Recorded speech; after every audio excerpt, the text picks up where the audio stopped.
We are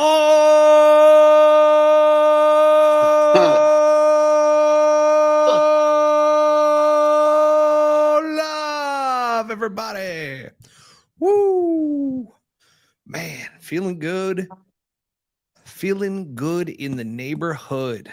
Yes, feeling good in the fucking hood. I feel like Butsy and I have both had just completely full days, and now we're just like, all right, time to lights come on, time to go. Let's rock and roll. Let's absolutely crush this episode because we had an incredible Masters, and my God, was it incredible. Yeah. I don't know if any of you guys saw who typically join in on our live stream, but we were out at Goldwater Brewing Co.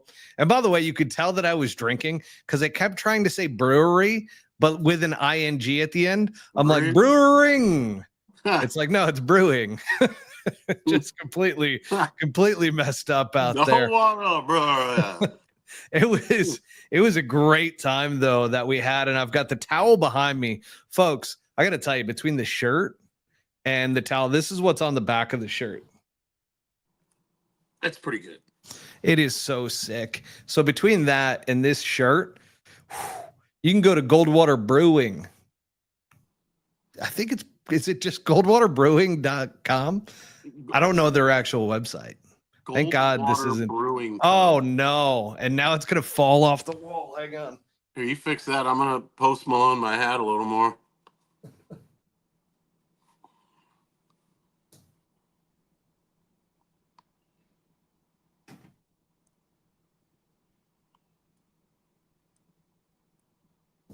Yep.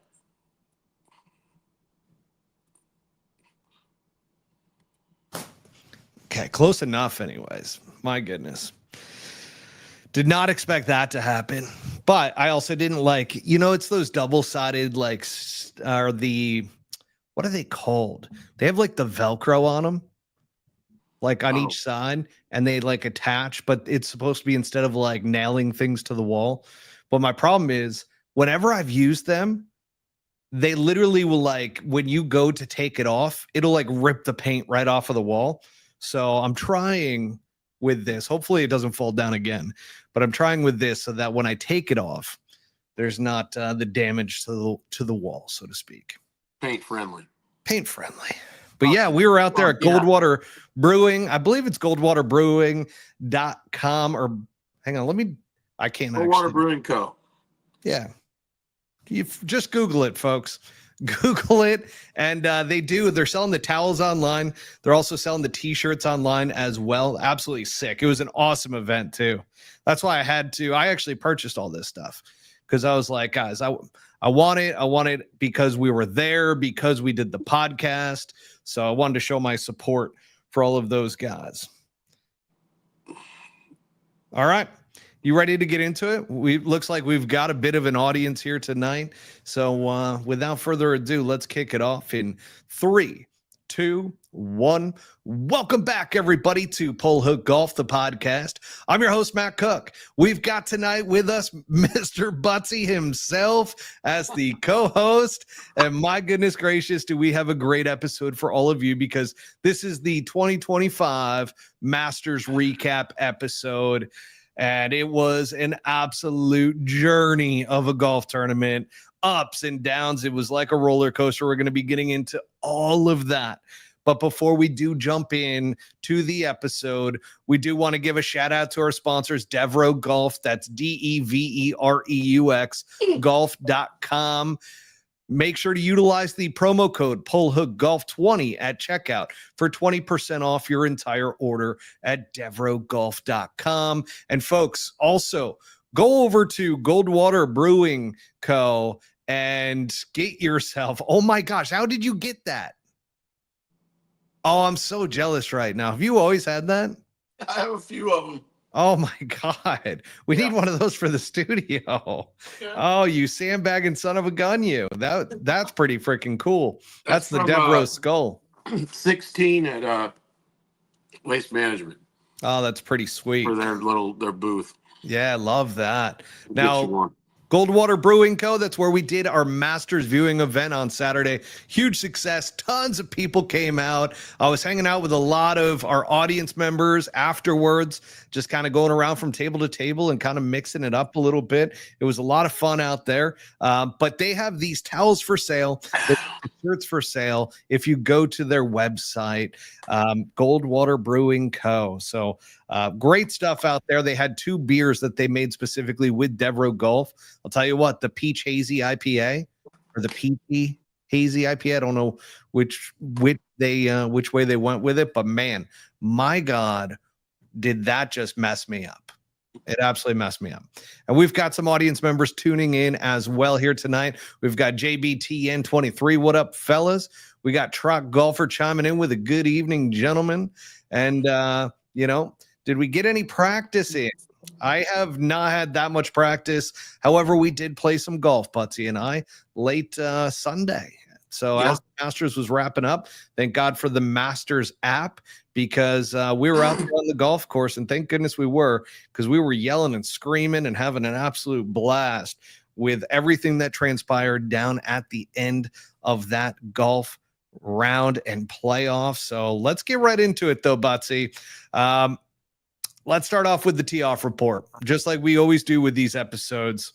Now, a lot of people say grown men don't cry, or do they, Butsy? Is it okay for grown men to cry while watching golf? Yeah. Yeah, I think it absolutely is. And if it's not, sue me, because I couldn't help it.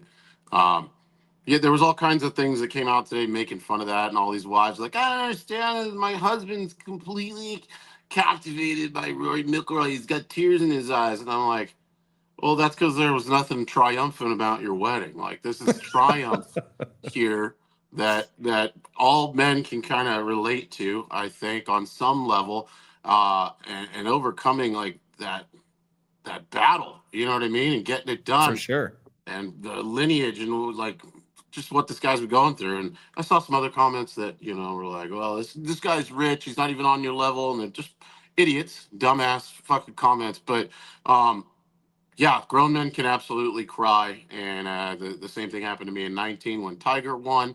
I had a tear shed. Obviously, we were on the golf course. But yeah, watching something monumental like that and watching somebody overcome something so big and triumph, it makes everybody emotional. I agree.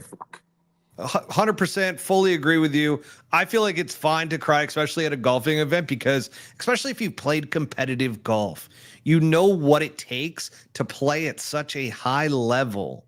And even if you've played professional golf, it's even that next level of dedication, repetition that goes into it day in and day out. And you really do sacrifice a lot. If anybody thinks otherwise, go and watch the Tiger documentary on HBO, because that's not a Tiger approved one either. So go take a look at that and see the sacrifice that kid had to give up growing up in order to be who he ended up being. And I kind of feel the same way with Rory McIlroy. It was an absolute journey that he had. So in 2019, I certainly cried when Tiger Woods won and had that emotional outburst. We happened to be on the golf course, but if I was at home watching Rory McIlroy win the Masters this year, I probably would have had some tears coming down. That's for sure. Yeah. It's absolutely facts, dude. It's really cool. And I would even say just professional golf, right? Like anybody that's competed in sports on a high level of any kind could appreciate what happened out there. I agree with you there. That's a really good point. It's not just golf. It is every high-level sport. So any athlete out there can really feel what was going on there with Rory at the end. And let's talk about it, because first off, this was a Masters full of excitement, depression. I mean, it was across the board. And as I actually put it out there on Twitter on Sunday at the start of the day, I was like, is there a more exciting day of the year to where you're so amped up, so pumped up? It's Masters Sunday. You're going to finally see who's going to win the Masters this year. And then as soon as it's over, that depression just kicks right in to where you're like, oh God, I've got to wait another year until the Masters is back. And it becomes really depressing thereafter. Thank goodness, once again, we were on the golf course, so that depression didn't set in until later that night. But a lot of people agreed, and I want your take. Do you feel the same way about the Masters in that way, especially Masters Sunday? Yeah, it's second to none in my opinion. Especially as a golfer, you get something like that out of the British Open when they're coming down, especially when they play the old course and they're coming down 18, and you see some of the guys where it's their kind of farewell round, and there's a lot of energy out there and fans chasing them in that tournament too. But it's not like the Masters, bro. That's just the creme de la creme. And to your point, when it's over, it sucks. It has to be over, and you have to go through that, that big spike, but it sucks when it's over. Yeah. They need like 3 of those a year. It really does. And kind of segueing back to what we were talking about just before this with, do you cry? Trout golfer wants to know, if you don't cry, what's the diagnosis? I'd probably say sociopath. Yeah, or you've never known what it is to be a champion at anything in your life, probably. Or you just have shitty tear ducts, and that could also be a problem. You could end up having dry eyes. That is a real thing. We apologize. Don't mean to call everybody who has dry eyes a sociopath, but it's probably one and the same. Now, did you cry for Bernhard? So being his last Masters, oh boy. I don't even know how to put this. I put it out there on Twitter in the Masters comment section when they were interviewing Bernhard Langer, and there was some mixed emotions around it. There's a lot of people that actually do believe he's cheating and just haven't really been vocal about it, right? However, there's some people that were like, read the room, it's his last Masters, he's a legend. There was some of that as well. So how do you feel about Bernhard Langer? I didn't even have him in the notes, but why not? I don't know. The ones that really get me, maybe Jack starts putting with a long putter and anchors it for the last 5 years of his career. And it's Jack's last major, and he's doing that, and it's the same thing. I probably would have felt something regardless of the putting situation. But for me, it's a combination with those guys. It's like personality over the years and ability and how they deal with the media and just who they are. And there's just some dudes I'm just not really that interested in, and Bernhard's kind of one of them, even though he's been out there forever and he's won just about everything there is to win. He's never electrified me as somebody that I couldn't tell you shit about his career, to be honest with you. So I'm with you in a big way there. And when he wore the all red outfit with the white belt and everything on Thursday, I had no idea that he wore that back in 76 in the final round. I had no fucking clue. So yeah, really don't care too much about Bernhard other than the fact that Trot Golfer, you gave me the blue pill. I took the blue pill, and all of a sudden, now I can't unsee Bernhard Langer cheating with the long putter. So I do thank you for that, because that's the reality of the situation. He's cheating. Now, let's get into the burden that Rory McIlroy had to overcome to win this year's Masters, where in 2011, let's remind you folks, he was a young kid at that point, and he ends up having a 4-shot lead entering into Sunday. He finished 10 shots back of the eventual winner, Charles Schwartzel. McIlroy shot a final round 80, including a triple bogey on the 10th, where he hooked his tee shot behind the cabins, never recovered, and since then, he had won 3 majors, but the 2011 Masters remained a cautionary tale up until this year, to where, my God, it just looked like he was going to dominate this Sunday after Saturday's round, right? We're sitting there at the viewing party. We're going absolutely nuts. We're like, oh shit, McIlroy's got this thing. Tried to give it back a little bit. Bryson came on at the end, but Rory goes into this Masters Sunday 2 shots up over Bryson DeChambeau. Looks like he's got his complete game intact. It looks like there's no way Rory's going to screw this up. This is his year. This is his moment. He's mentally stronger. And then all of a sudden, the first hole on Sunday happens. Yeah. Rory hits it in the bunker on the right. Mm-hmm. Okay. He was about a yard, by the way, of carrying it. So if he carries that, I think we have a completely different story on our hands. But hits it into the bunker, ends up making a double bogey. Okay. Because he laid up out of the bunker, threw it onto the back edge of the green, and then basically 3 putts for the double bogey. Meanwhile, Bryson has like a 6-footer to save his par, ends up making it, and it just looked like, oh fuck, like this is like game on. What were your feelings at that point, Butsy, where all of a sudden it is a tie ball game? Did you all of a sudden pick up the phone and pull up your sports betting app and go, Bryson, or what happened there? No, only because Bryson didn't really. It wasn't a matched game all week. I mean, he played really well scrambling. I felt like the whole tournament, but I didn't think, his car was faster. Like even with Rory's stumble, he wasn't hitting it well enough and close to the hole to really fight back enough to where it was going to be a threat. I figured Rory's going to stumble a little bit. He's nervous. He's got a fucking monkey on his back, a huge one, and you're probably going to see a little bit of that, but. He also ended up hitting like some fucking iconic shots. Oh my God. Let's talk about it because the second hole was also a struggle. Once again, bunker for Rory, has to lay up, ends up making a par. Doesn't get the job done there on the par 5 second, which everybody was making birdie. Some guys were making eagles. Mm-hmm. Bryson happens to go ahead and birdie that hole and now has a 1-shot lead. It was at this point to where I was like, son of a bitch. McIlroy, because I had all my money on McIlroy, and I'm like, son of a bitch, should I hedge my bet right now? And all of a sudden I started to doubt. I'm like, oh God. And I could only imagine what Rory was going through at that point mentally.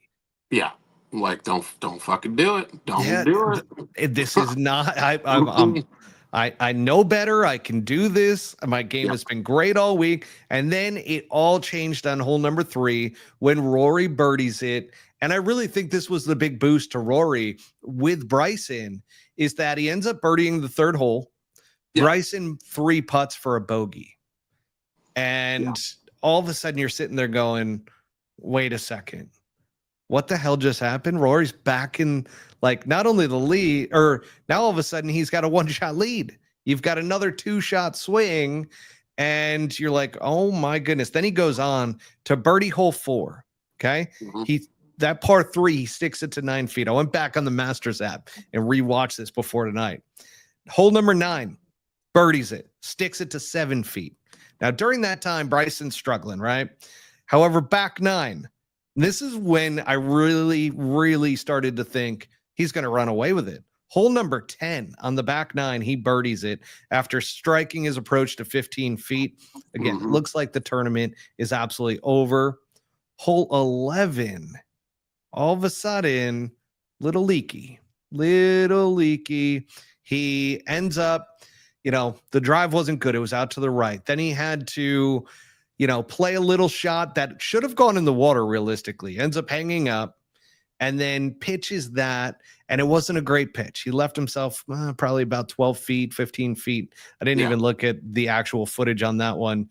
However, from there, he misses the putt, makes bogey. Okay, no big deal. Hole 11, super difficult golf hole, whatever. Hole 12 has a birdie putt there, misses it. Hole 13. All of a sudden, I started getting that feeling of, oh shit, something's wrong with Rory here. I just remember feeling it on 13. After he hit the drive, he lays up.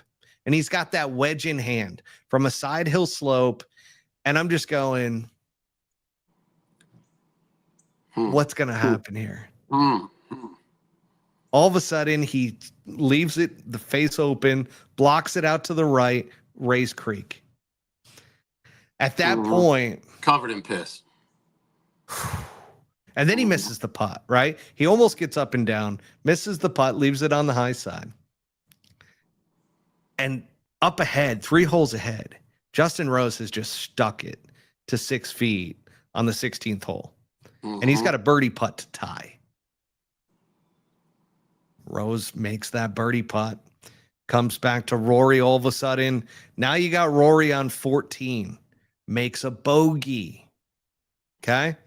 Justin Rose, what does he do on 17? Lets McIlroy back in. Because if Rose stays solid on 17, I think the tournament's over. Because Rory goes into chase mode. What about the eagle putt that Rose, it literally looked like it was going to fall in the middle of the hole? Was it 13 down the hill? If that goes, I mean, it's easy to say, right? Like, oh, that goes, and then maybe he doesn't make, but it was very close. Like, no more stumbles allowed. Just the emotions of the up and down, up and down, up and down with Rory and Justin Rose from that point on, because hole number 15. Now you're thinking Justin Rose is going to win this fucking thing. But then 17 happens to where Rose misses the putt, bogeys. It kind of lets McIlroy back in. And then McIlroy goes and hits the shot of the century out from around the trees, hits a hook over the water, lands on the front of the green, and ends up, he had and I have this here because I want to make sure I had the exact foot, like how many feet away he was. He was 6 feet. 6 feet. Yeah. He had a 6-footer, right to left breaker, the perfect putt, right? Yeah. Perfect putt that you're going to make 8 out of 10 times probably from 6 feet, I would say, if you're Rory McIlroy. Misses it on the low side, and you're just sitting there going, oh, Jesus, dude. Like, you just hit the shot of the freaking century. And now all of a sudden he makes birdie. So he goes 1 up. Okay. Justin Rose gets to 18, drops that birdie putt, and it was insane. Everybody's going nuts. He knows what he had just done there. In my heart, I believe he thought he won the golf tournament with that putt. I think he thinks Rory chokes it down the rest of the way and loses it, and he had just won the Masters. And now you've got Rory in a position to where they're tied, gets to 16, sticks another one. He had a 9-foot putt on 16 to once again take a 1-shot lead. Doesn't get it done, misses the putt. Seen a theme here? This was crazy. Then gets to 17, and he thinks he hit his approach shot short. It ends up just getting on the front, rolling up to 2 feet. So it's a tap-in putt for birdie.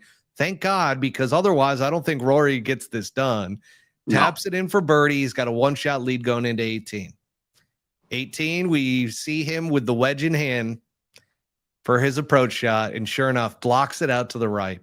Hits it into the bunker. And I remember we're on the course and we just all gasped at that point. We're like, oh no, he just hit it in the fucking water. Yeah, we didn't was it plugged? We didn't know. It was ridiculous. And all of a sudden he gets up there and he hits a pretty good shot. And I didn't realize this putt was this close. He hits it to 5 feet, according to the Masters app, and misses that putt on the low side. So we go to the playoff. Not closing. No, not at all. And thank God he hit it a foot closer in the playoff, because Justin Rose misses his putt. And Justin Rose had that putt that's tough, to where it looks like it's a right to left breaking putt. And then right at the end, it kind of breaks away from the hole to the right. And that's exactly what happened with Justin Rose's putt. Misses it in the playoff. Taps in. Good on Justin Rose for kind of setting the stage for Rory McIlroy, right? Yeah. Because he could have easily waited, and I guess it's a playoff, wouldn't have mattered anyways. Maybe it was a little bit of gamesmanship. Didn't even think about it that way until I just said that. Now, Rory's got a 4-footer, almost a very similar putt, and finally makes it. Drops to his knees. Yeah. Dude, it's like you saw the ghosts of Augusta National just leave Rory McIlroy at that point. It's incredible. I've watched it probably 20, 30 times now. Oh, I'm reliving it right now. It was something that just the pure emotion out of him, and that's how I felt for Rory. I felt like just dropping to the ground and crying for Rory McIlroy. Not only on Thursday when he had the 2 double bogeys coming down the stretch, when he looked like he was fully in control of his game and almost blows it on Thursday, ends up shooting even par instead of 4 under. Yeah. Then all of a sudden you've got this roller coaster on Sunday. Talk to me a little bit about how just is this all of a sudden what Rory needed in order to just go off from this point forward? You would think so. If anything was going to do it, yeah, I'm walking back through everything you just talked about as well. I mean, I watched the whole thing too, and it's a lot, man. It's a lot to unpack. And he had the same thing with Saturday. He had a lot of those little ones as well that just didn't go. Yeah, you're right. Because I remember us sitting there like thinking, oh, he's going off on that front 9. And then he kind of struggled on that back 9. Yeah, he got quiet, right? I mean, he had like 6 threes in a row or something to start the day on Saturday. And yeah, the most threes to ever start a Masters round. I thought he had it off his back then. I thought we were going to see like a Tiger-esque runaway train. Everybody else kind of hanging out. Obviously, Justin Rose making 10 fucking birdies on Sunday. Dude, 6 birdies on the back 9 with 2 bogeys. Getting it flat out done, making a lot of putts. But yeah, I thought Rory was going to run with it, man. I thought we were going to see that little stumble. And then ball went in the wall. Yeah, it's just, man. I was 50-50 the whole way out, though. Like, he's not giving it up. But my God, he is about as close to it as you could possibly be. Yeah, you can't create more suspense than that. I love the storyline, too, of Rory McIlroy dealing with the ghosts of the past, hole 10, and just everything that transpired back in 2011. I mean, he held on to that burden for a decade, right? Yeah. And he had last year, missing that putt at Pinehurst to lose it to Bryson, like all these little things that Rory's just kind of, has struggled at times with the mental side of the game, has struggled with his putting specifically. I mean, Brad Faxon was talking about it after the round, who's his putting coach. He was on the Golf Channel with the guys talking about how, he knows when Rory's going to miss a putt. He knows under pressure what his tendencies are. Yeah. And so sure enough, it just really gut-wrenching to see Rory go through that, but then to succeed and to come out on top. I've never been the biggest McIlroy fan. I don't think you've been the biggest McIlroy fan. And no. I really was happy and proud that he ended up winning. And I even said it in reply to one of the posts that he had, that I was just said, thank you. Like, thank you for gutting it out and doing something that we're going to remember forever. And that's my next question for you. Was there ever a better Masters than this one? No, I don't think so, man. Not with the two, both sides of the fence being up there to battle it out on the last day. And then, you got the old guy out there that's lighting it up maybe one last time, Justin Rose, playing the best golf of his life. And then a bunch of other guys. I think I just saw a comment there. I said that on Sunday morning. I said, look, if McIlroy does continue to shit, you might see Patrick Reed jump in there. And thank God he didn't make any putts. Well, he was lights out on Sunday too. Yeah. I mean, he had a hell of a run, but thank God he didn't make a lot of putts throughout the week. And you see that cold sore he had too? That thing was bad. Yeah, man. It's like beef jerky on his lip. It was pretty gnarly looking. Nothing you can do. He didn't give one fuck. Yeah, nothing you can do. Yeah, he really didn't. He didn't seem like he cared whatsoever about it. But you got to give it up for Justin Rose, almost making that happen. And if you're Justin Rose, and Rory was talking about what he said to him afterwards, it's like, what do you say to Justin Rose? Like, hey, man, you'll get him next time? No. Like, he's 45 years old. I mean, there might not be a next time.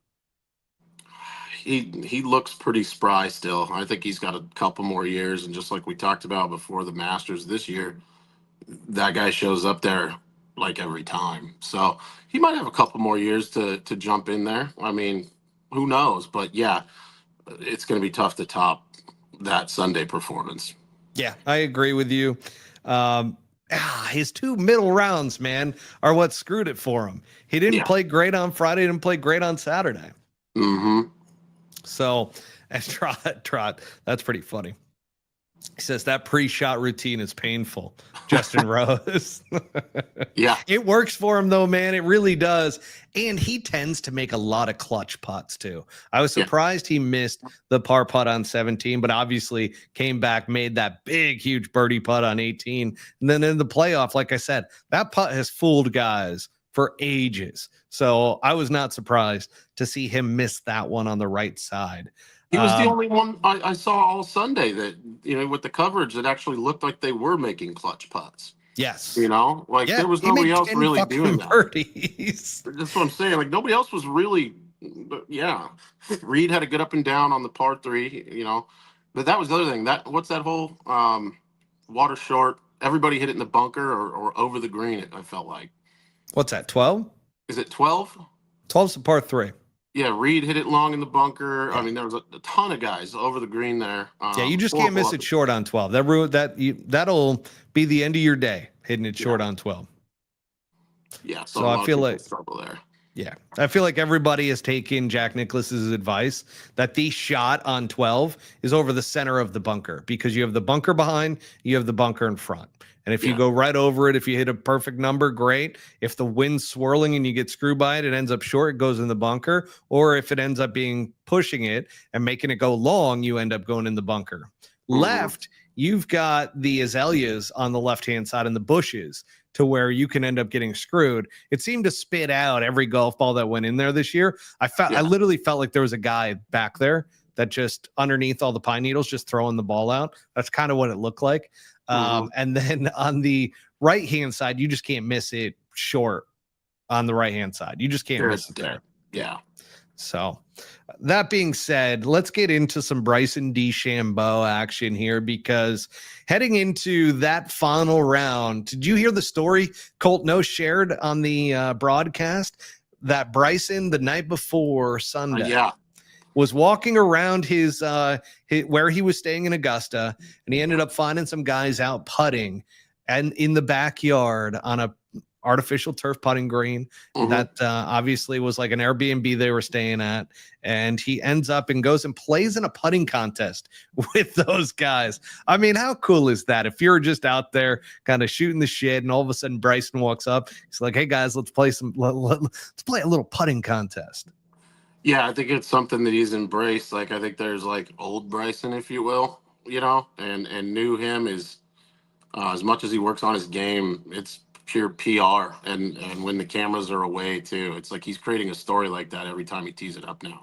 Maybe not putting with somebody in their backyard at the Masters, which is fucking insane. But don't you think that's changed a little since you've seen him out there? Like he's high-fiving, he's signing balls, he's picking up kids, he's really interacting and being a man of the people now, where before I don't think he was that way. No, I think his mental side of it, and this was another thing that I put out there. I was like, win or lose for Bryson before the round. I was so impressed with his mindset, everything that he was saying to the media, that story of him going and putting at night, getting his body ready so that at its peak of being awake, like he stayed up till like 2 a.m. in the morning to make sure that like he slept into like 10, then ends up and making sure that his body was kind of peaking at the right time. Like everything that he was doing to me showed me that his mental side of the game, he was doing it for all the right reasons, really felt like he was the more mentally prepared golfer over Rory McIlroy. If he didn't stumble on hole 3, I do think that back and forth between him and Rory would have been a lot better because I think McIlroy might have crumbled.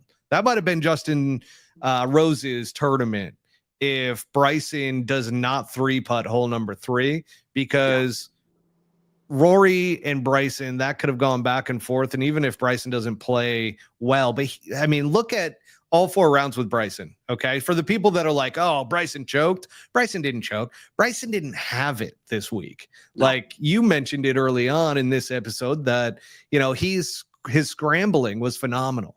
And it was. I mean, they were talking about his short game constantly on Live from the Masters and so forth. And if you watch his rounds, his ball striking was not great.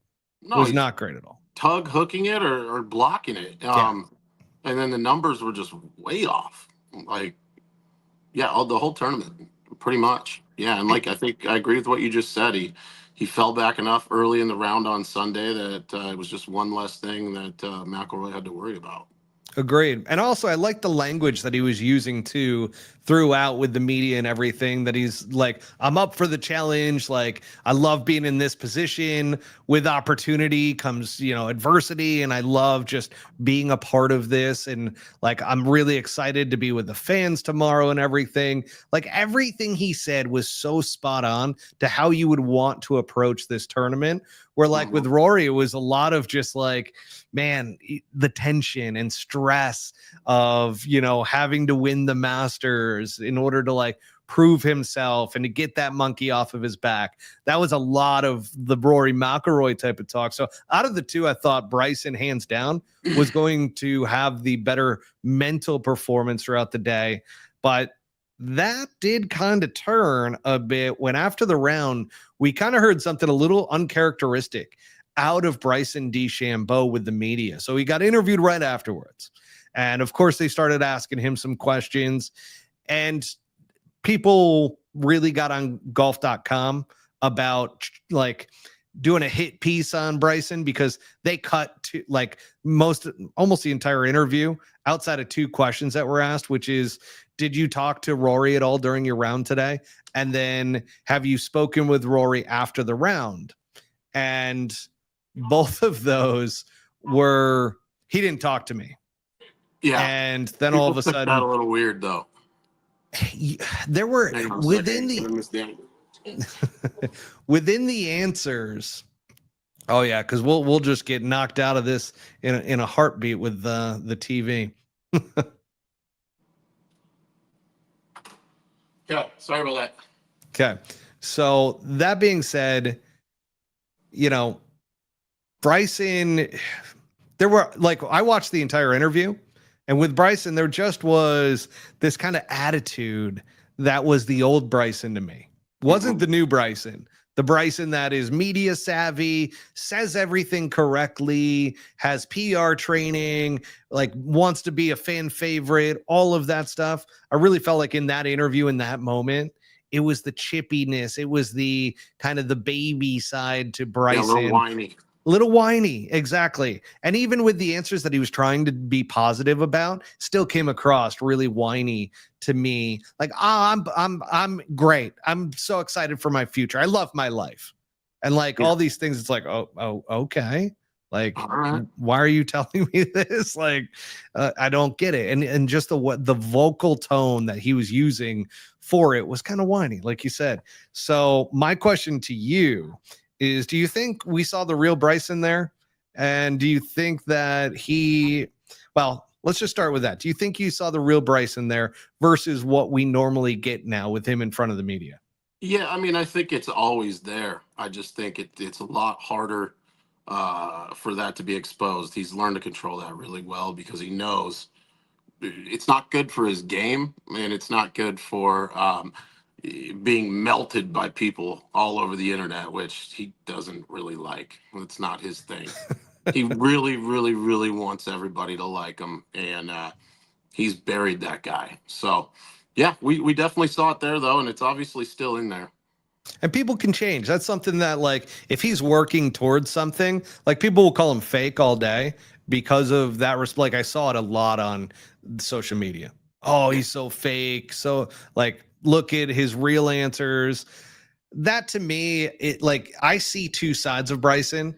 The one that gets short-circuited, gets frustrated, gets annoyed, upset, and that's still in there. even though he's trying to change that. He's trying to be this other person. And I don't think he's not being true to himself. I think that's the person he wants to be as a mature adult who gets it versus, you know, the kid side to him that like wants to be a whiny little baby, so to speak. So that being said as well, do you think, and Shane Lowry mentioned this with the media obligations after the round, he mentioned it after the third round. He had a bad finish.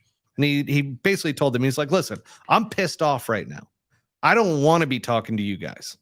Like, I don't want to be answering all these questions about Rory McIlroy. Okay. I'm trying to win the Masters. And then he brought up a really good point that I didn't realize they do in tennis. They give the tennis players about an hour of cool down time before they have to go and talk to the media. Do you think golf should do the same thing? I do, man. The stage that they play on today and the amount of money that's exchanging hands out there, and obviously that shouldn't affect it, but it does. And they just want to win. I just think you'd get a much more genuine response than like what you'd see when somebody's a little heated up and has to go and play friendly and say a bunch of shit that they probably don't mean and maybe accidentally fuck up and, you know, sound pissed off, which nobody wants to hear that, you know. So give them a little bit of time, cool down. Hey, here's when we need you back here. Really appreciate it. And it would just be better for everybody. I totally agree. I think they should be given a half hour, 45 minutes, maybe a full hour in order to cool down after a round, because we know how frustrating golf can be and how much it can expose sides of you that you don't want the public to see, that are not the good side to you. And that's where I do feel like Bryson got caught in that moment, because if you listen to the interview afterwards, that where he obviously had been in the locker room, chilled out for a little bit, went back in front of the media, his demeanor and everything, his tone of his voice, everything was different. So it wasn't those forced answers that you were seeing immediately after the round, where all of a sudden he's saying, I love my life. I love the future for my life, and all that kind of BS stuff that you can tell he's just forcefully saying it because he's pissed off. He knows that he just lost the Masters. Like, it's tough to be in that situation. So, or you know, if you are going to catch, if you have to catch him right after the round, and that's the deal, the media could read the room a little bit better in the questions that they ask and what they're fielding these guys with. You know, take that into account a little bit of what's just gone on, and maybe tailor the questioning around, you know, each player and what they've been through today. I mean, if you just won, be pretty cool to capture you walking right off the green and all the emotions that go with that. You don't want to let that subside, right? But absolutely not. I agree with you there. even if you've had a fucking clearly struggled and didn't live up to your expectations, or you choked and it was obvious to 10 billion people that are watching, maybe don't, you know, start the questions off with, how do you think Rory McIlroy is doing this week? That's probably a good call there.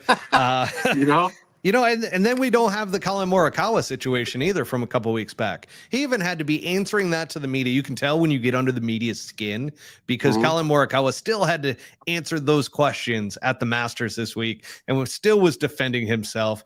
But then you don't have those. And the UFC, with Joe Rogan especially, when he goes in and interviews, now granted, guys are usually concussed after they've lost and are super emotional, right? After fighting, like the adrenaline dump and everything. But he's got he won't interview usually the guy that loses.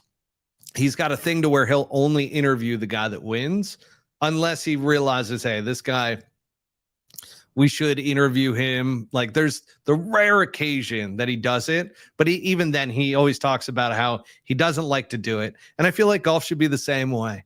Yeah. Get that immediate reaction from the winner. Don't worry, like, let the other guys cool down and have that moment to where they have a little press conference afterwards. So it sounds probably like we're probably safe grabbing Justin Rose after Sunday. Yeah. Probably safe grabbing him. Yeah. But, yeah, man. Yeah. Just read the room a little. Simple. You're right. Read the room. I fully agree. And that leads us right into the next media darling story, which is Nick Dunlap. Nick Dunlap had an absolutely insane Masters golf tournament. Yeah. And I actually really felt bad for him after obviously shooting 90 the first day. it is not a good thing to shoot 90 at the Masters as a pro. And by the way, folks, he did not WD, okay? And that means withdraw from the tournament. He ended up sticking it out. And what we came to find out is that he had the driver yips. And I went back, and so you can go back in the Masters app and watch every single shot every player hit. So I'm watching the yips out of him on the golf course every single drive, and I'm just like, holy shit, like this. I know what those are. Struggled. I know what that is. That's miserable. Oh, it especially sucks. On that stage. It sucks. That the chipping yips and the putting yips, those are the worst. I mean, iron play, you usually don't get that much, I'd say, but driver you can get it, chipping you can get it, and putting you can get it. So those are the absolute worst. But pretty cool story here. Ends up getting a ton of text messages after that first round, words of encouragement, and basically telling him, hey man, you know, we've got a lot of respect for you for not withdrawing and coming back to play tomorrow. And then sure enough, Will Zalatoris gave him a hug on the driving range before he went out and played on Friday. Goes out in the second round and shoots 1 under par. Absolutely gutsy performance. And I feel like this Masters should be called the Gutsy Masters, because you've got Nick Dunlap with just an absolutely gutsy performance there. You got McIlroy with all the ups and downs, actually still hanging in there. And that was a gutsy performance by McIlroy. But even Billy Horschel said after Nick Dunlap shot 1 under, he's like, I believe a lot in karma out here on the golf course. And what that kid just did, he's like, that kid's going to have a lot of good karma moving forward. Wouldn't be surprised if he wins next week. So what's your take on Nick Dunlap? My God, his parents should be very proud of him. That's elite. I mean, you can't handle that any better. There are 1,000 guys that would have said they were hurt. They would have said everything except exactly what happened. I wouldn't even put it past Tiger in the past to, throw an injury crutch out there. Didn't have it today. My back was hurting by the time I got to 13 and, you saw a couple doubles pop out. He just called it what it was and came back and tried his best the next day. And it's the definition of grit, bro. I mean, it's unbelievable. Yeah, it's cool to see it. Respect for him. He's got a lot of fans now if he didn't before. Yeah, fully agree with you there. Nick Dunlap, awesome. Now, let's say that you shot 100 in round 1. So this goes back to a previous episode that we did to where you convinced a lot of our audience members that you received an invite to Augusta National to go play, and you declined it because you're like, I just don't feel comfortable playing out there. So let's say you did accept that invite. You go out, you pull into Nick Dunlap, but we're just going to give you an extra 10 shots. We're going to say 100 because I want it to be a tough decision here, one way or the other. Do you go back out for round 2?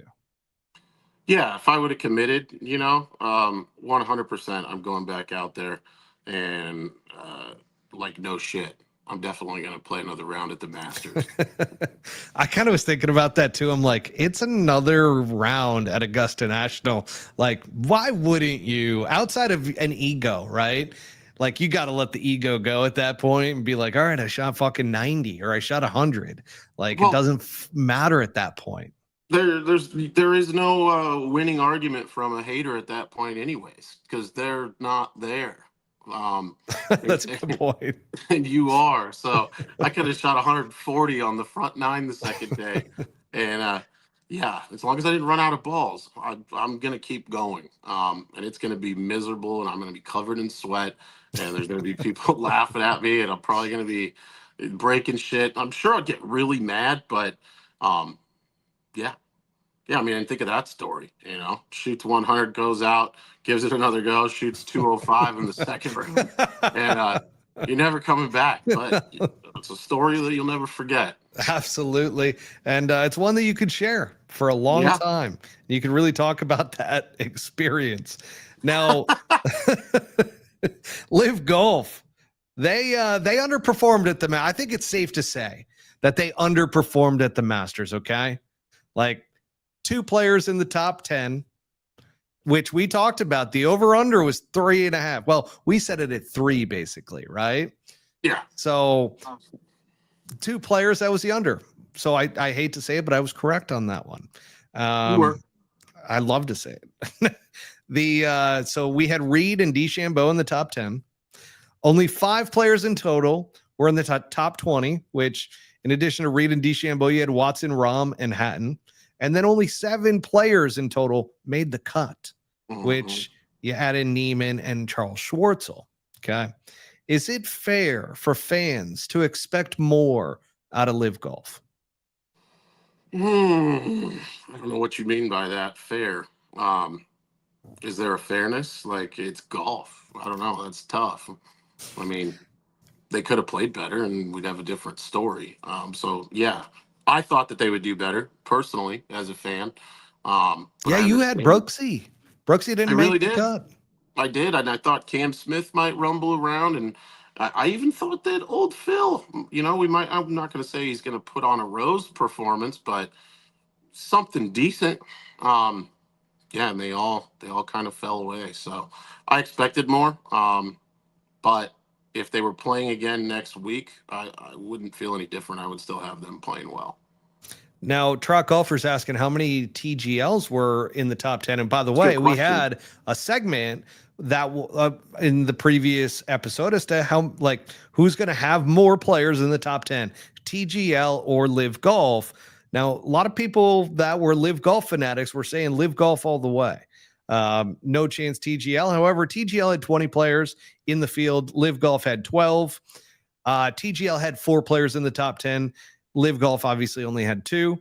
2-to-1 ratio. Okay. So even if you take the number of players and do that equation, TGL still comes out on top because it was a little bit more than what it should have been in terms of how many players from each side. So TGL takes the win there any way you cut it. And yeah, that being said, I want to go back to LIV Golf though for a second with this and with the fans, because there's always been criticism of LIV Golf. And I think it's finally time to stop being heels. Well, me specifically. You've never really been a heel of LIV Golf, but I think it's time for me to stop being a heel and just shitting on them wherever I can. So I'm going back to neutral when it comes to LIV Golf. We'll start covering it again. I'm going to pay the price to get the tournaments. I'll start watching them yet again in order to accurately talk about it, because my take on this, I don't think it's fair. And I don't mean this in a negative, derogatory way towards LIV Golf. I don't think it's fair that fans, whether they're haters or lovers of LIV Golf, expect more out of these players at the majors. Yes, they're big names, but we all know at the highest levels, iron sharpens iron. And if you're not playing in those competitive events with deep fields on a week in, week out basis, you're not sharpening iron, in my opinion. Like LIV Golf, you got small fields. Okay. Not only the small fields, but you got a closed environment. And really half of the players aren't even that great. Like they're not really going to compete week in and week out. So you're kind of playing against 20 other guys is what it ultimately comes down to, kind of on a weekly basis.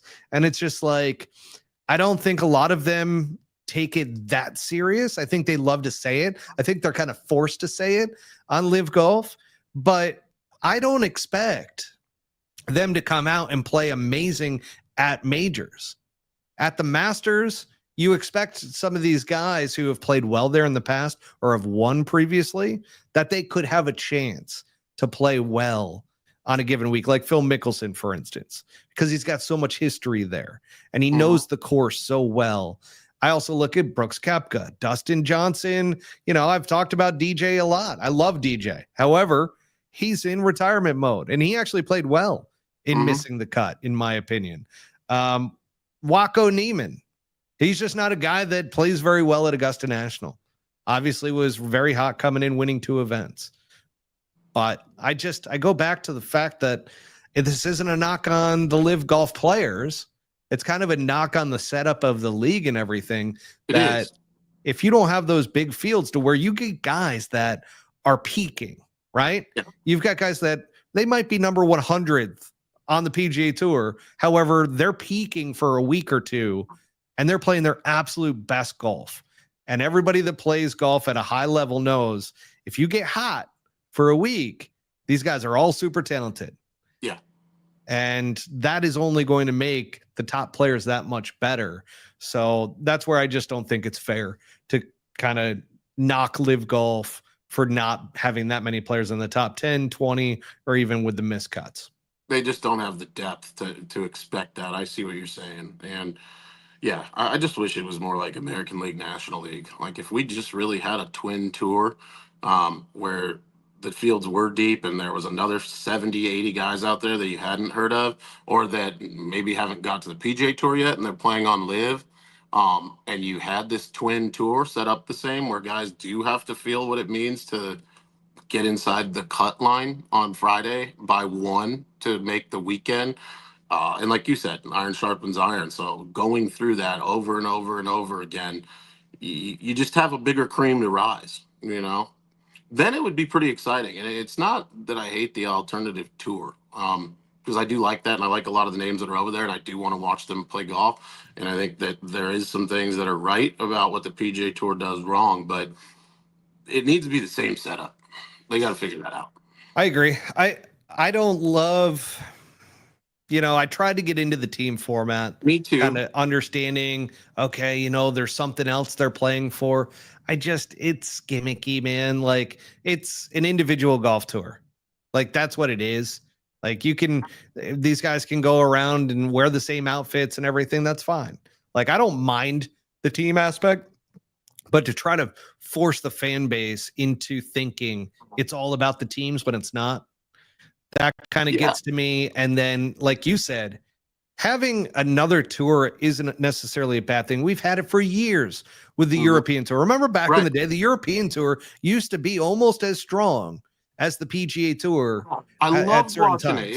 It was different golf. Like they're playing different golf over there, right? That's what you'd see. It's fucking pouring rain. It's windy. The type of golf's completely different. It was fun to watch those guys go over there and battle it out in a completely different way, right? Really skillfully. Agreed. Yeah, but you had those deep fields like what you were talking about with that tour to where now it's a DP World Tour. It's kind of a shell of itself in a lot of ways. Like it's not the same as it was back in the heyday of the European Tour. And a lot of people will complain about the fact that the PGA Tour has taken away a lot of these great players because top 5 on the DP World Tour get their PGA Tour card. So of course they're going to come over where they can make more money, set up a life for their families and everything like that, and have a little bit better of a lifestyle versus kind of gutting it out over on the DP World Tour. So that's diminished that a ways, but you still have these super deep fields that go on there. And then you've got LIV Golf to where, once again, you just don't have the deep fields to where a guy's going to come out of nowhere and all of a sudden play an incredible week that week. Like you just don't have it. And but that's also by design. You have to remember, LIV Golf was created so that you're only seeing a big leaderboard that of big names that and want to see week in and week out. So again, you kind of have to pick your poison, whether you want these guys to be performing in the majors or, being up on top of leaderboards every single week, even if they're not playing great. Well, golf doesn't work that way. Golf doesn't work where, you get a handful of, on paper, the best 20 guys and they're just going to perform so well. I mean, yeah, you have your Schefflers and shit like that had like the year that they had, and people do get hot and they're up there more consistently than other players. But how many times on tour last year did, we were like, holy fuck, I can't believe that guy won this week. Yeah. Like he hasn't won in fucking ever. He just won this week. Came from behind. That has to exist, I think, for sure. And I don't hate the team. Go ahead. Sorry, I don't mean to interrupt you. I was just going to, you made me think of something to where it's like, okay, we see a guy like Matt McCarty this week at Augusta. Like that guy is somebody who's they're like, that guy would never be playing on LIV because he doesn't have a big name. Right. However, he's been playing freaking phenomenal this year. and all of a sudden plays really well in the Masters. Yeah. Got up there in the top 10 at a point. Like, you wouldn't see that from LIV. He's earned his way into being a name, and that's cool. Hopefully it continues for him. But yeah, the team golf's cool. Don't get me wrong. But make it a novelty, just like they do here, like on the PGA Tour. Like, have a Ryder Cup, have something a few times a year where we can build up to it and get behind those teams that are going to be out there. That's great. But week in and week out, I want to watch the boys struggle, and I want to see an underdog story from somebody I've never heard of. Bryson also talked about that, to where they're playing too easy of golf courses. That was a criticism he had. I know Brooks has talked about, that they feel like the tour should be a bit further than it is right now. So those are all realistic things. And now we've got a question from WC707 Welder on YouTube that says, whatever happened to AK Anthony Kim? I haven't heard anything, so I assume he's still playing bad on LIV. This is your guy, Butsy. Do you want to talk about it? Or there's only one thing that I know about him right now. Well, the only opportunity that he has right now is in that it continues to be the LIV Tour. He doesn't have another outlet. He can't play on tour.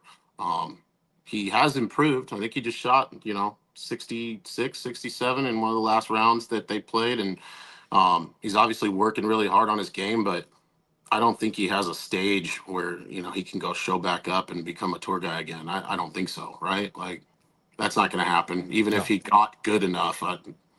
Yeah.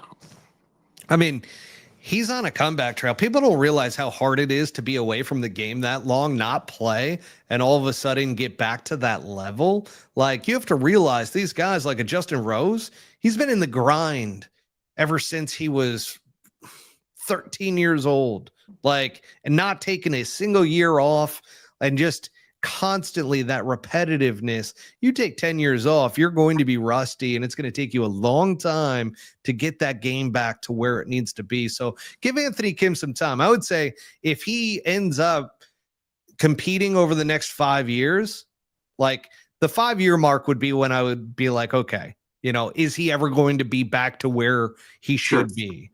And that will kind of be the benchmark when it comes to him. But yeah, I'm kind of after this Masters, I'm just like, I'm over not only being heel on LIV, but the politicalness of golf. I'm just like, I'm kind of sick of how it's just like politics at this point. It's like, you're on the left or you're on the right. Like, there's just such a bias on both sides. And I've always been pretty good about trying to remain neutral. And granted, going heel, if you guys know that term, it's a wrestling term. Okay. It's literally John Cena went heel recently. So that's where I was coming from with that whole thing, to where, yes, of course, I was going to be super biased. However, now I'm like, you know what? I want to actually talk about LIV Golf and not everybody just go, oh, he's heel on LIV, he hates LIV. It's not like that. It's just, I want to have some talking points around LIV moving forward. I think you just got to minimize the expectation. There's not, like you said, if you don't have a field that's that deep, then you gotta micro size what your expectations are and who you really kind of paid attention to.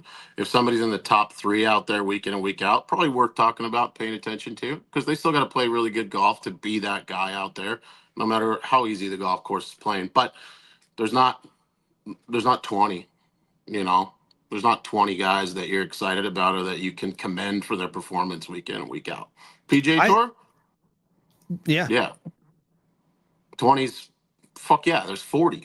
Like, you made the cut. Like, you somebody worth talking about. And we talked about that about the PGA Tour all the time, is if anything, they don't do enough to talk about those guys, which they should, because what they're doing is fucking insurmountably hard.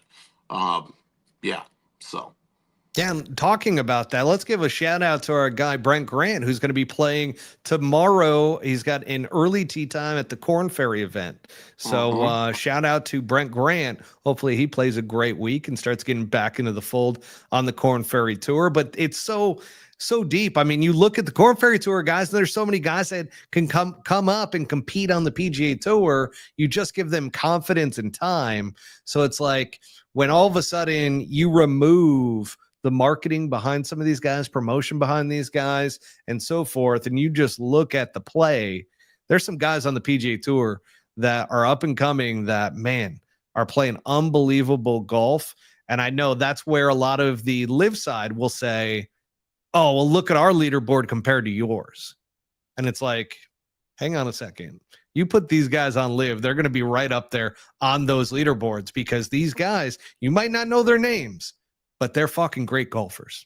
Yeah, I'm with you. We got to stop the stupidity on both ends. There's a way to look at LIV Tour for what it is and look at the top there, and then there's a way to do that on PGA Tour too. I mean, fuck, you know who I'm excited about this week, and I'm excited for Brent, but I want to see these two fucking should-be high school kids. They're both playing, Miles Russell and Blades Brown. Yeah. I think they're paired together. Harbortown, baby. Harbortown is such we're doing it a disservice by not talking about it today, but I feel like this was such an iconic Masters that I just wanted to keep this Masters. We'll give it its due next week in a recap episode of Harbortown, but it does suck that Harbortown is a signature series event right after the Masters. Yeah, it's like, yeah. Even though it's a venue, it's an absolute venue. It's one of the best golf tournaments all year. It's such an iconic golf course, and Harbortown, there's too much to say in terms of Harbortown that I just love, because it demands accuracy. It's different than Augusta National. You have to go and your tee shots have to be locked in. You're hitting some irons off of tees. Like, you're playing shots that you're not playing at Augusta National, or that you're playing throughout the rest of the year. So it's a great golf tournament. I hope everybody does tune in, because we'll do a great recap on that next week. But there was one other thing that I wanted to talk about in regards to Augusta. Let me know. Let's get through it here, because I got to poop. Things you don't expect you to say in an episode, that got me. That was pretty good. I just, it's true. So might as well just throw it out there. Be your authentic self. Nobody's asking you to be otherwise. The only other thing that I'll say is our analysis on Augusta National, especially moving to next year. We were spot on with everything, outside of the fact that I figured out finally what that lag putt, or what the putting style is that you need to have at Augusta National in order to play Augusta National well. And that's lag putting. You have to be a great lag putter. Mm-hmm. And actually, one of our audience members reached out on Instagram before the tournament. He had heard our episode and everything, and he's like, dude, the putting is lag putting. And sure enough, like, I was watching for it this week, and even on the broadcast, they brought it up numerous times that like lag putting was so important at Augusta National. So that's in our notes for next year. All right. It looks stressful watching it, man. I mean, it looks like I watched Terrell Hatton 3-putt from like 2 feet or some shit like that. I think it was him that did that. And it looks like you're lag putting from 6 feet out there, and it might go in on its laggy roll to the hole. Like, because everybody that gave it a go, I just felt straight nerves the whole weekend watching it, because the ball lips out, and now you got you had the 4-footer, now you got a 6-footer. Definitely. I don't really have much to add to that, other than even Rory talked about how Augusta National this year felt more like a US Open than the Masters, because it wasn't like the greens got very firm. They were very fast, and it was almost a US Open type of feel, except for Justin Rose going off. Did you hear Spieth today? No, what did he say? Spieth, he did a little tidbit, and he said, maybe this was actually like right after the last round there, but he said, we're not supposed to talk about this. Oh, the mud balls. Yeah, I'm going to talk about it. Everybody has to deal with it, but if you get a few more than the next guy, we're not really hitting bad shots. They're just absolutely fucked is what I got out of it. So I took that out of it, but I also took the fact that Augusta National forces these guys not to say things. And for Jordan Spieth to say that, even though he's not supposed to, kind of like he's kind of taken on Augusta National a little bit and Fred Ridley and co. and kind of saying, hey, dude, I know I'm not supposed to talk about this, but you guys need to fix this. Yeah. Because for Jordan Spieth, he obviously had a rough go this year. I mean, he still finished. God, what was he? I think he finished in the top 25, if I'm not mistaken. But for Jordan Spieth, man, one of these years, Jordan's got to get back to being Jordan Spieth, in my opinion. He's gone a little bit too far off the rails in terms of not having that confidence and that moxie that he had coming out of college that won him the 2015 Masters, which is over my shoulder here. And I just want to see Jordan Spieth get back to that, to where great iron player. He's got to figure out the driver a little bit. And man, he just needs, he's missing that little piece. So, yeah. Yep. And everybody has to deal with it too. That's the other thing. I mean, the mud ball sucks, but I think you probably saw that quite a few times. And like, he exposed. Nobody's really saying it, but they might have mouthed it. I mean, Reed on one? He's looking at his 7-iron or 8-iron or whatever it was, like literally looking at the face, like, what the fuck? Like, this just flew the green. And he's like, mud ball.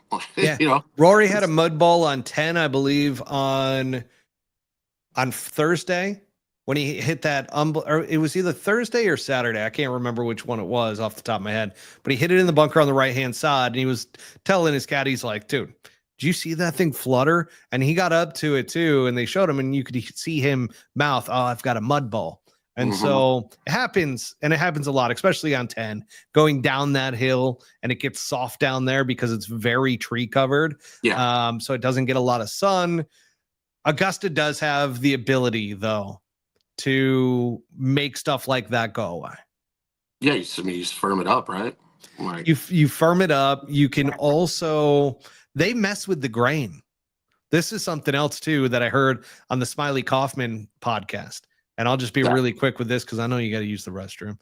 So Smiley was talking about the year that Tiger had the chipping yips, how Augusta National, the year prior, you show up and every chip is into the grain. That year you showed up and every chip, once you got within 30 yards from the green, was down grain so that you wouldn't yip it. Couldn't grab it. They knew they did that for Tiger Woods because they know they want Tiger to be up there come Sunday. They want the coverage. So like they do a lot of this stuff in order to make sure that these things create a great atmosphere. And it always seems to happen at Augusta National that we just get a great theater for the best players in the world coming down the stretch. And yeah, that's about it. But 2025 Masters, in my opinion, one word for it: gutsy. Really? Yeah, I second that. It was awesome. It was awesome. We're still living it. I kind of want to go back and watch the last round like tonight. I've been doing it. Yeah, it's fucking cinema. There was over the past, when 2020 happened, I watched the 2019 Tiger Woods win for God knows how many times, probably hundreds of times. There it is. All right, my man. Well, everybody, thank you so much. That wraps up our 2025 Masters Recap episode. And we do want to thank our sponsors, Devereaux Golf, Johnny Walker, good old Goldwater Brewing Co. For that event on Saturday. And man, oh man, can't wait to, and Drivebox was also out there too. It was close pal of ours, and we've done the podcast inside of a Drivebox, which is the mobile golf simulator. So folks, go over to DevereauxGolf.com, utilize the promo code PullHookGolf20 at checkout for 20% off your entire order at DevereauxGolf.com. Until next time, peace out, everybody. A-Town down.